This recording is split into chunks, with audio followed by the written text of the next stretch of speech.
আসসালামু আলাইকুম। আমার নতুন আরেকটি ভিডিওতে আপনাদের সবাইকে স্বাগতম জানিয়ে শুরু করছি। আজ আমি আপনাদের তৈরি করে দেখাবো ভীষণ ভীষণ ভীষণ লোভনীয় স্বাদে একটি মাছের রেসিপি। আজ আমি আপনাদের খুব সহজ এবং পারফেক্ট ভাবে একটি আইড় মাছের রেসিপি তৈরি করে দেখাবো। এই আইড় মাছটা যদি আমি যেভাবে রান্না করছি এই সেম প্রসেসে আপনারাও করেন তাহলে সেদিন কিন্তু বেশি একটু ভাত রান্না করতে হবে, কারণ এই মাছ এমন ভাবে রান্না করলে ভাত কিন্তু সেদিন শর্ট পড়ে যাওয়ারই সম্ভাবনা থাকে। দেখুন, আমি এখানে কিছু মাছ নিয়ে নিয়েছি। আমি এখানে একটা পুরো আইড় মাছ নিয়ে নিয়েছি। আমি এখানে মাথা লেজ সহই নিয়ে নিয়েছি। আপনারা যদি চান তাহলে কিন্তু শুধুমাত্র মাছগুলো দিয়েও এই রেসিপিটা করতে পারেন। আমি মাথা খেতে পছন্দ করি, এর জন্য মাছের মাথাটাও নিয়েছি।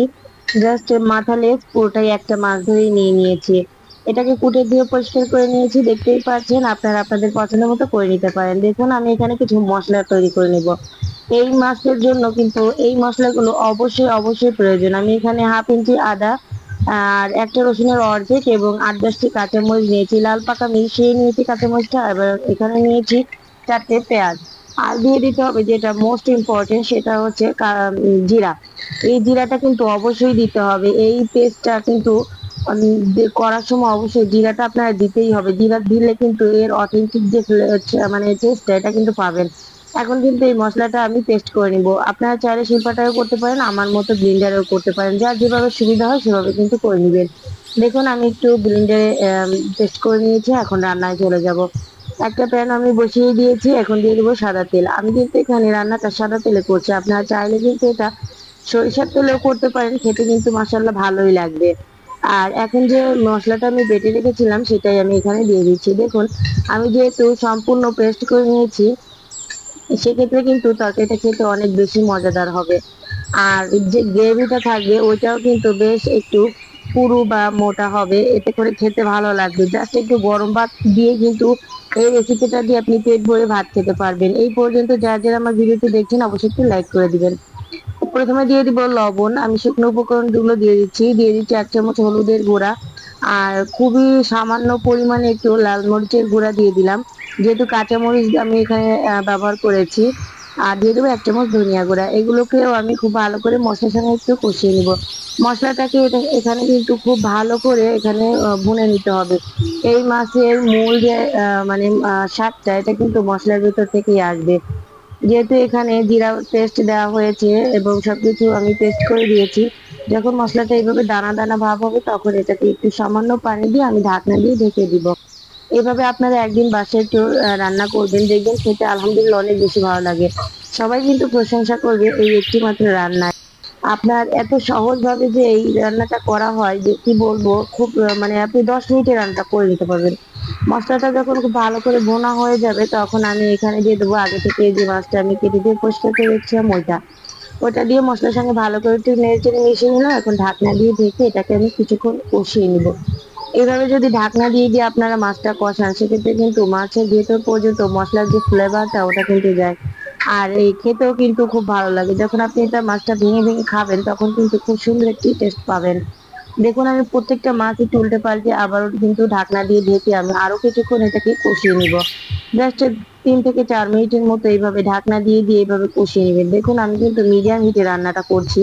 আর এই পর্যায়ে কিন্তু আমার এখানে কষানো হয়ে গেছে। দেখুন, আমি কিন্তু এখন আর খুন্তিটা ব্যবহার করছি না, এইভাবে একটু ঝাঁকিয়ে দিবেন। যেহেতু মাছগুলি নরম, কাঁচা অবস্থাতেই রান্না করছি। এখন এখান থেকে দিয়ে দেবো 2টা টমেটো। আমি এখানে বড় সাইজের 2টা টমেটো আমি কেটে রেখেছিলাম, এই সবটা টমেটো আমি এখানে দিয়ে দিচ্ছি। টমেটোটা কিন্তু অবশ্যই অবশ্যই দিবেন। টমেটোটা এতটা মজাদার একটা টেস্ট আনবে যে কি বলবো। আপনারা অবশ্যই এটা এটা একদিন বাসায় ট্রাই করবেন, দেখবেন আলহামদুলিল্লাহ সবাই কিন্তু খুব খুব পছন্দ করবে। আর সবাই কিন্তু আপনারও খুব প্রশংসা করবে। আলহামদুলিল্লাহ, আমার যেদিন এটা রান্না করেছিলাম সেদিন কিন্তু খেয়ে সবাই খুব পছন্দ করেছিল। আর বাচ্চারাও কিন্তু খুব মজা করে খেয়েছিল। দেখুন, 10 মিনিট পরে আমি আবার ফিরে এসেছি, আর এখন দিয়ে দেবো ধনিয়া পাতা। আমার আজ কিন্তু ধনিয়া পাতাটা খুব কম পরিমাণে ছিল, এর জন্য আমি ধনিয়া পাতাটা একটু কম করে দিয়েছি। আপনারা চাইলে কিন্তু বেশি করেও দিতে পারেন। কিন্তু আমি এই পর্যায়ে আর খুন্তি ব্যবহার করব না, জাস্ট মাছটা আমি একটুখানি ঝাঁকিয়ে দিব, ঝাঁকিয়ে একটু নেড়ে দিব। যে মাছগুলি নরম ওই মাছগুলিতে আপনারা খুন্তিটা একটু কম ব্যবহার করবেন, এতে করে মাছগুলো ভেঙে যাওয়ার সম্ভাবনা থাকে। আর এই পর্যায়ে যারা যারা আমার ভিডিওটি দেখছেন অবশ্যই একটি লাইক করে দিবেন। আপনারা অনেকেই আছেন লাইক করতে ভুলে যান, আমি মনে করে দিলাম একটি লাইক করে আপনারা পুরো ভিডিওটা কন্টিনিউ করবেন। দেখুন আমি আবারও কিন্তু কিছুক্ষণ এভাবে রান্না করব 2 মিনিটের মতো। এখন 2 মিনিট আমি এখানে ঢাকনা দিয়ে লো হিটে রান্না করবো। এতক্ষণ প্রথম থেকে এই পর্যন্ত আমি কিন্তু মিডিয়াম হিটে রান্নাটা করেছি। এখন দেখুন লো হিটে আমি 5 মিনিটের মতো রান্না করে নিয়েছি।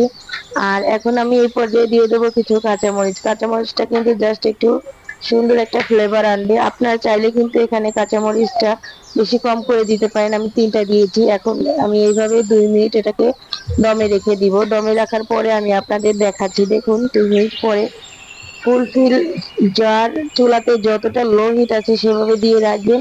2 মিনিট পরে দেখুন উপর থেকে কিন্তু তেলটা ভেসে উঠেছে আর তরকারিতে খুব সুন্দর একটা লুক এসেছে। এইভাবে যদি আপনারা রান্না করেন আর এত সুন্দর একটা ফ্লেভার পাবেন কি বলবো, বলার কিছুই নেই। আসলে আমি কি বলবো, আপনারা যখন এটা রান্না করবেন তখনই কিন্তু এটা বুঝতে পারবেন যে আসলে মাছের রেসিপিটা এতটাই মজা ছিল। আমি আপনাদের এখন পরিবেশন করে দেখাচ্ছি। দেখতে মাশাআল্লাহ কতটা লোভনীয় হয়েছে। এটা জাস্ট একটু গরম ভাতে রান্না করবেন, দেখবেন বড় থেকে ছোট সবাই খুব পছন্দ করবে। আমার ভিডিওটি ভালো লাগলে আপনারা অবশ্যই একটি লাইক কমেন্ট শেয়ার করবেন এবং আমার চ্যানেলটি সাবস্ক্রাইব করে রাখবেন। অবশ্যই বেল আইকনটি বাজিয়ে রাখবেন যাতে যখন যা ভিডিও ছাড়ি সবার আগে আপনার কাছে পৌঁছে যেতে পারে। যারা আজ আমার ভিডিওতে নতুন তারা অবশ্যই একটি সাবস্ক্রাইব করে রাখবেন এবং বেল আইকনটি বাজিয়ে রাখবেন। সবাই ভালো থাকবেন, সুস্থ থাকবেন আর অবশ্যই একদিন এইভাবে আই মাছের রেসিপিটা তৈরি করে খাবেন, দেখবেন খুবই ভালো লাগবে। আসসালামু আলাইকুম।